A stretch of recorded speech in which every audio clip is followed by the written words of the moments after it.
Hey! Welcome back to the channel. Welcome back to Wildlands Zoo. And have I got a treat for you today? That's right, we are starting a brand new area. We're going to bridge the gap between our creation from the last couple of episodes, which is our Chinese, Asian-inspired area with our Bengal tiger house, and we're going to link that up to the main zoo. Now, those of you that have been attentive and been listening will realize that the way we're going to do that is we're going to create a Japanese garden area, and we are moving, first off, in today's video, our two red pandas. We are moving them into a much bigger, better, more designed. Oh god, this took so long. I really hope you enjoy it. You know what? Let's just cut it and go. So we're starting off with out with the old and in with the new. We're saying goodbye to our old red panda habitat. Now the lower area we are going to come back to in a future episode where we revamp our mountain region. Don't worry, we're not getting rid of our snowcats, but we are going to bring in some new animals into that section. For today, however, we are focusing on Japan, and we're going to bring in a wonderful Japanese garden. Starting off with a bit of landscaping, setting out the pathways, getting the water. Again, you've seen me do a lot of this before. A lot of my episodes follow the same route, and this is going to be no exception. Although the major difference is today, we are going to spend a lot more time on detail. So now that we've got our area sculpted out, and all I've done is just put a couple of paths down with a river running alongside it, we're going to work on the boundary wall. Now this is going to separate the rest of the zoo from our new Japanese garden, and I want it to completely cover so you get that immersive sort of transportation experience, and you'll see what I mean later on by that. We also want to make sure that we get in some restaurants and some eating places. When I made the playground opposite, I said eventually we'll get some food places put in, and today's the day. So we're going to build them into a Japanese sort of garden wall. With the outline of the wall made, we're then going to create our entrance, and I wanted to do a wonderful round door, which is harder than it looks, but using the mud column trick, I managed to use some of the stones to create a walk-through circle. And then to really emphasize that curve, we're going to use the pre-made East Asian roof here with that wonderful little hump built into it. Going to line it up, fill in the gaps with some more limestone, and it'll all look like one big wall. Really pleased with how this turned out. With that done, we can move on to the roof that goes across the rest of our wall. We're going to use the painted clay for this, so I've just painted or changed the colour to very similar to that humped wall we've just put in. Doubling it up so we get a bit more thickness and it covers over some of the joins. And then just to add a little bit of detail to the top, we're going to run the East Asian fence down the top. Now looking back, I actually use a lot of the pre-made East Asian pieces in this build, and I think I've mentioned before how I always try and build things from scratch. Two things are coming to mind though. Firstly, we are starting to run a little bit short of the FPS.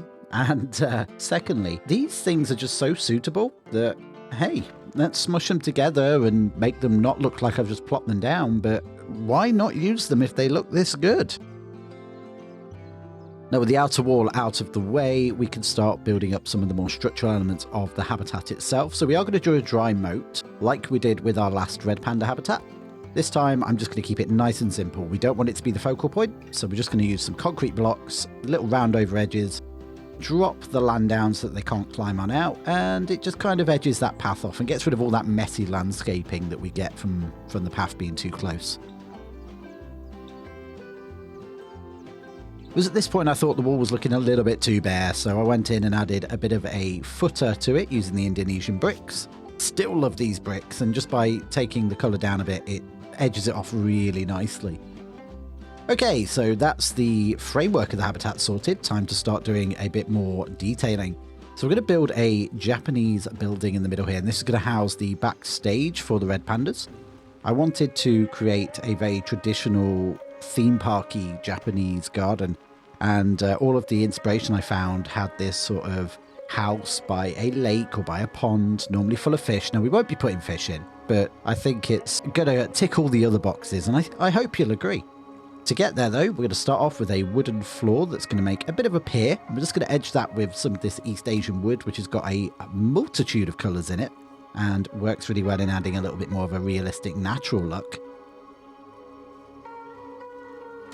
Then once we've got our pier set up sorted, we can pop some legs on it. And again, matching East Asian wood going on here. I love these ones with the little metal ring around the top. They're just a lovely bit of detail. Then we can start building our building in earnest. Now, I'm using limestone to simulate the sort of plaster walls that you'll find in a lot of Japanese architecture, or at least theme parky Japanese architecture. And we're going to run it down into the wall that's coming along at a bit of an angle. We'll accommodate for that in a little while. Now, the main idea of this building was that the pandas could walk from the inside along the side of the water and out. So we're going to create a secondary wall on the front. And I wanted to create a very intricate sort of paneling. And we're going to do that using the stained wood and as well as some of the East Asian decoration that we already have in the game. So you can see here I've made a bit of a frame, and then we're going to bring in some of that decoration. And all we're going to do is just literally rotate them around, stack them on top of each other until we get interesting patterns. Then once I've got that framework down, I'm going to grab these brackets, which also have a wonderful little Asian pattern to them. So we're going to use those in the corners, and then we're going to double them up in the centerpiece. It was really just trial and error, moving things around until it got into a pattern that I like the look of. Didn't look too busy. What do you think? Let me know down below. I really like how this turned out, and you'll see later on that all of these little details really add to the overall build. And then once we've got a panel that we can copy and paste, it's just a case of dragging it all along the front of the building and down the other side to make sure that we put a nice big cover along the front of it. A little bit of tidying up and trim later, and we have what is essentially a very nice decor to the front of our building. Now we can start with the roof, and we're going to stick with the painted clay roof here. There is really, like, again, I could build a whole new roof, and out of individual little pieces. Would it look as good as this? Probably. Would it be worth it? Definitely not. So we're going to use the pre-made roof pieces and the pre-made eaves to start building out a roof. On top, it felt a little flat, especially because we're coming in at the same height as the wall. So we're going to make a little extra piece that builds up off of it. I was using a couple of inspirations for this, and it turned out well. Back inside, we're going to square off the room. Now, we've got that angled wall coming down the one side and meeting this building. But in order to make my life easier when it comes to doing the backstage, I want to make sure we've got a nice square room. Again, you'll never know. You're never going to be in a position where the camera is, where you can see it from above. So as far as you're concerned when you're inside, it's just a square room. Now over to the bridge. When I first started making this, I actually have about an hour's worth of footage of me trying to make the traditional Japanese arched bridge.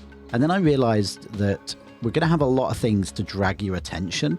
And I don't want to do that with the bridge. So what I'm going to do is I'm just going to turn it into a very simple wooden bridge and follow a very more refined and pulled back design that I found on Pinterest. And that is just of a very calm wooden bridge with a couple of bits of detail to it. I'm just going to build it out the stained wood. And this again was just trial and error, and I actually have fun building things like this because there's no rules. Like, I could do this however I wanted. We added a bit of detail on the top of the posts, made it different heights. It just worked. It ended up working out really well, especially once we get planting around it. Now, with a bit of foreshadowing, I'm going to put some mesh along the underside of the bridge because I don't want our little pandas managing to get out underneath. And then we can move on to getting the rock work started. Now, the rock work is performing a very important function here. It is our barrier. It is going to stop you seeing the building from the Japanese garden path and seeing everything that this garden has to offer from any one point of view. And it's that time again where I take a quick break from talking over whatever it is I'm doing on the screen. Look at me go. And instead come to you, loyal viewer, with a request. Now, I don't ask at the start for your like and subscribe, as I would like you to get some sort of value from my video before coming to you and having to do the good old YouTube graft. However, such is the way of YouTube that I must now ask you to help. If you've been enjoying the video so far, please tippy tap that like button down below. It should have just lit up. If you're not subscribed, make sure to click the subscribe button and join on in. And this week, down in the comments below, I would like you to place something that is red and something that is panda. Go on, your choice. All for the sake of engagement. And with that complete, let's get back to me prattling on, shall we? Back in the garden itself, I wanted to do something I've been trying to have a go at for a while now, and that is a Zen garden. And for that, we're going to build a frame out of the Asian timber again. And then we're going to use the 3D printed walls, which have this wonderful striped line effect to them. We're going to change it to a nice white sand color, square it off once again, and then we're going to bring that all the way down to give us a wonderful base for our Zen garden. We're also going to hide a forage box in here. We're going to need to leave it poking out a little bit just so that it can be still used by the pandas. To cover it over, we've got the 3D printed half rounds, which we're going to make into a big circle. And as you can see here, that gives us this wonderful ripple within the sand. Now, we can still see a bit of the forage box, and that's not a problem because we're going to cover that up with rocks. So to start off, we're going to use these faux rocks with the pointy ends to make a bit of a statement piece. We're just going to start placing them down and building them until it looks like enough. Again, this was really fun. It's really effective as well. We can use them to cover all of the little bits of the forage box that poke through. The animals can still use it because it still sees it as above the 3D pieces. And all in all, it just turned out really well. It's one of my favorite parts of the entire build, and I think it's really understated. But if you ever want to build a Zen garden, this is absolutely the way. Now we're going to put a little bit of a faux path in, as the idea is the garden's meant to look like a human's house. This is not going to go anywhere, but we're going to use the gravel path for that. And then we're going to start building up on the path. So here, firstly, I need to go and put a bit of an edge detail on just to cover up all of the dodgy landscaping that we've done so far with it. Just going to use some limestone bricks for that. And that's also going to set the tone because we're going to keep the path quite modern. We've got quite a traditional background going on. So I would rather have it like a nice contrast of modern to traditional. To do that, we're going to bring in some plaster and just make it a bit more of a concrete-y grey. We're also going to make a little bit of a step edge to the wall, and this is just to form a small barrier that we can then put our proper fence into. So we're going to use these giant bricks just to run it all the way down. I'll cover it into a grey colour so it all matches in.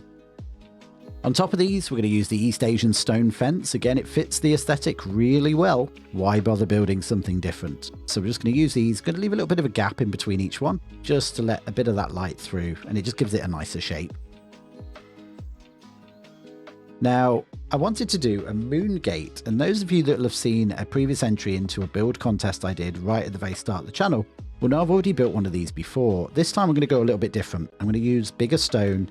We're going to use more contrasting colours, and we're going to make it have a purpose. So a moon gate is essentially multiple concentric rings, and the idea is that it frames a view. So what we're going to do is we're going to build our gate just using Indonesian stone, and then we're going to try and position it in a way that it gives you a wonderful view as you walk through. And as you can see here, it gives it like a telephoto lens effect the further and closer it is. Once we've got our rings placed, we're going to join them using little walls, and then we're going to fill in a couple of the windows. And the idea is, as you walk through this moon gate and look left to right, there's going to be different views, different framed views of the garden. So on one side, you'll have a meadow where the red pandas can play, and then on the other, you'll have our Japanese building and the pond that we've just built. Hidden inside the moon gate, I wanted to cover the top, and we're going to do that using trees. Now, it took a while, and I'm not going to make you sit through it, but I actually went through all of the trees and worked out which ones we're not going to clip through the walls too much, and we're just going to place those into a couple of plant pots at various points along the path. Now, just to decorate up in here, and because we have a leafy canopy above, we're going to throw down some dead leaves just to add a little bit of detail to the floor and mess it about a bit. Now, with that done, we can jump on over to our pond. Now, we're going to start off with a bit of texturing, because you'll notice I've not done any texturing yet. So I'm just going to give the whole thing a good going over with mud. Then we'll jump on over to some rock and some grass just to tidy up the side walls and make sure they look a little bit more realistic. With that done, we can start popping in a couple more rocks. I'm not going to make you watch me do all of the stonework in here. What we're essentially now using is much smaller rocks, and we're going to add in some interesting shapes. We want that sort of rough texture on the edge of the rock to really show. And the idea is we're building up a little bit more of a bank on the opposite side, which would be unkept and ungardened so that it'd just be left to grow wild. Now, as a statement piece, I wanted to get a blossom tree in, and this seemed like the perfect place. And we're going to place it down so it can be seen right the way from down the hill. It will obscure most of the building. but it'll also be a nice framework piece for our pond. And then just so that the pandas can get in and out, we're also going to have a dead one as a bridge. I've never really used the moss with the pink flowers on, but it seemed like a great opportunity to add those little accents of pink just to mirror off the blossom tree. And then we're going to go back in with all the manner of different green plants that we can find for this biome. So we're sticking to the Asian biome because the red pandas require it. So we've got some ferns, we've got some bushes, and all we're doing is just layering up plants. I really want this bit to look really lush and full of life. This side of the pond is very rarely reached, it's very rarely gardened and trimmed, so it's just been left to grow, and it's like a view of nature that you're not getting from the really tidy garden on the opposite side of the pond. These pea shrub bushes are pretty much the MVP of this entire build. They are wonderful dark green, they contrast with everything. You can build them up on each other to make a really sort of thick bush, and then the flowering ones can be added for a nice highlight. Not forgetting though, we do need to bring in a bit of hosta just to fill in all those cracks and crevices around the rock.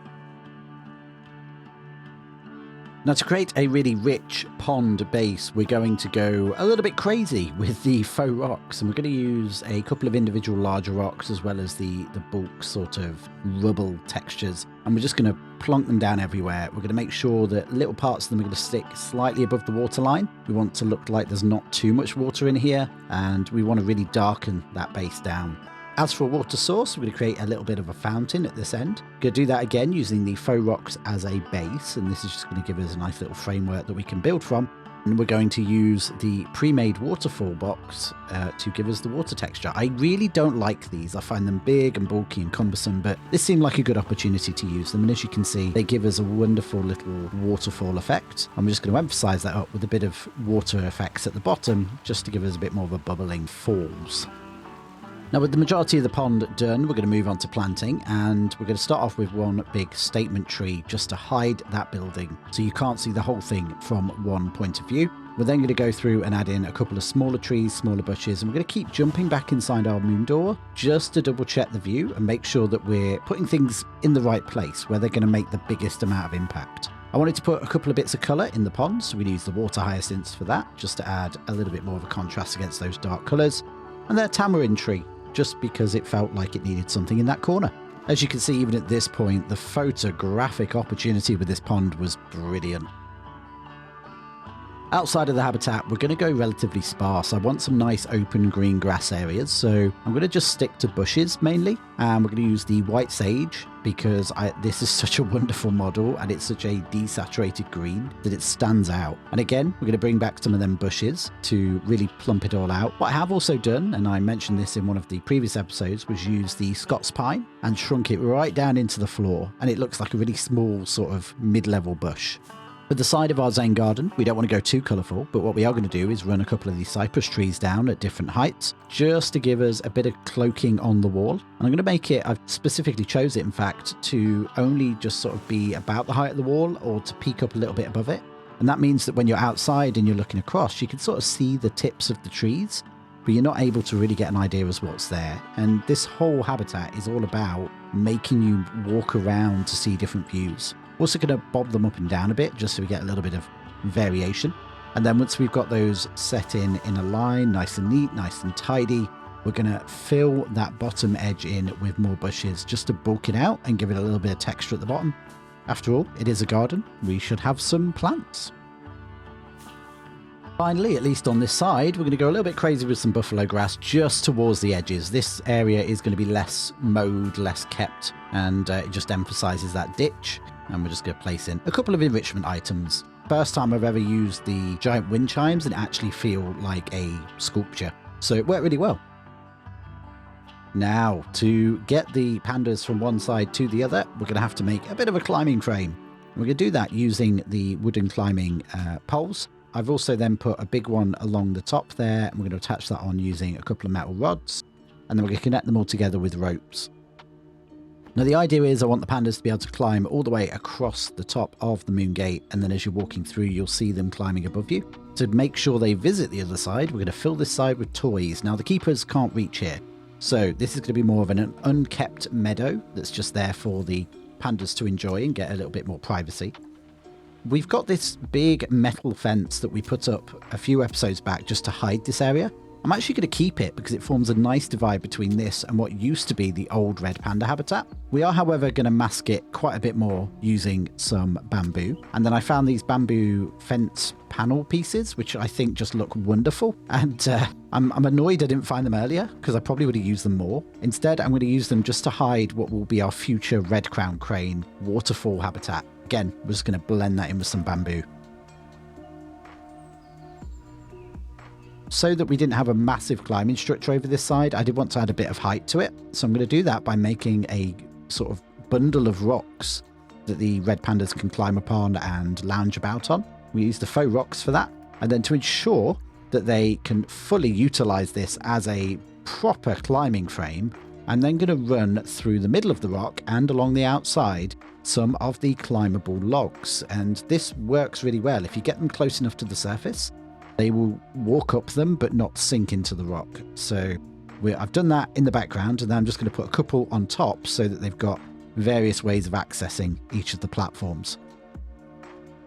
In terms of planting over this side, I want to keep it fairly open so you can at least see the pandas playing about in their meadow. So we are going to put in some meadow flowers. We're going to use the aster for this. The other side is all pink. This side we're going to focus a little bit more on blue. I'm also going to use some hosta again just to cover in some of those gaps on the rockwork. Just to add a little bit of variation to our ditch, we're going to pop in some nettles on both sides of the pathway. I'm going to use these just to, again, just add a little bit of greenery. It's a garden.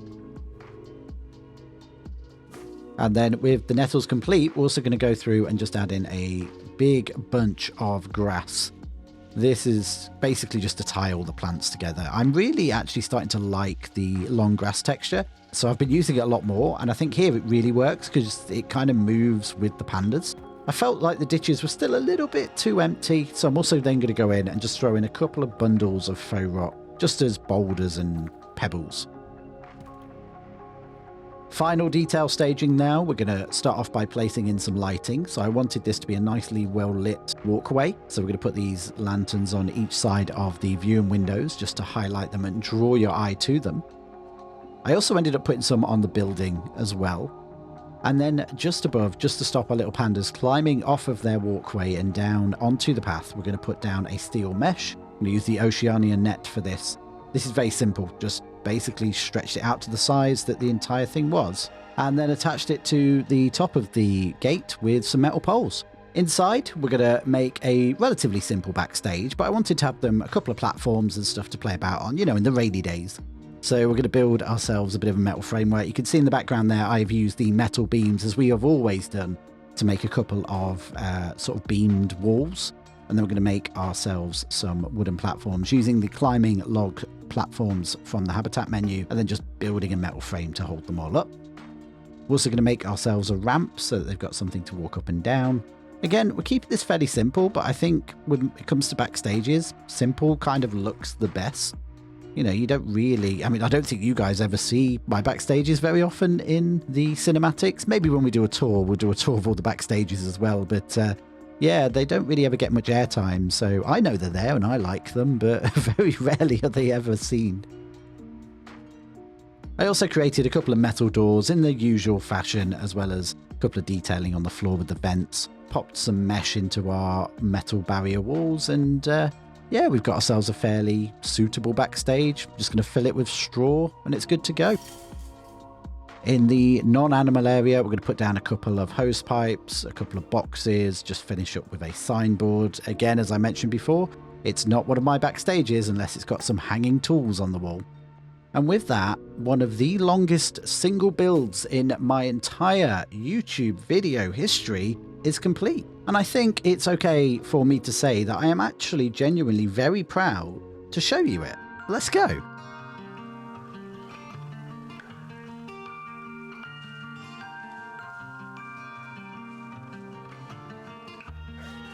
And there we have it. The wonderful beginning of our Japanese area. And what's worrying is I've got to top this. I'm really happy with it. And I say that every video. I know I say that every video, but come on. It looks so good. I had hoped to get 2 videos done this week, but this absolutely absorbed my time because I was really having fun building it. There are always things that I would do different, but I think the actual result that this has created was well worth the time that has been spent. It's really stretched my imagination in terms of what we could fit in. It highlights some of the best parts of Planet Zoo, which is what happens when you interact lighting and water and themes together, and I just love the result. Hopefully you do too. Let me know in the comments below what you think. Let me know if it has been too thematic. Does it fit in with the zoo? I think it does. You're coming from a very heavy Cambodia area into this very heavy Japanese area. It's a little bit theme parky, but that's kind of where I wanted to take Wildlands anyway, so I kind of think it works. It's certainly given me the opportunity to take some wonderful photos that you'll have seen in the thumbnail and will likely see on the community tab later on this week. Hopefully I've done our 2 red pandas justice. They didn't get the best habitat last time. It was all right, it was okay, but it wasn't the most mind-blowing habitat they could have had, and I think this definitely gives them a much more interesting area to play about in. As always, thank you very much for watching. Thank you very much for coming along and sticking around through what has been a much longer video than normal. If you have enjoyed it, please don't forget to tippy tap that like button. It helps more than you can ever imagine. Don't forget to pop your engagement emoji down in the comments below. But also, pop down what you thought. How did this work? Did it work? Is it awful? Do you hate it? Am I just delusional? Let me know. Subscribe if you're not subscribed, and I will see you next time, where we will continue our Japanese experience here in Wildlands Zoo. Goodbye.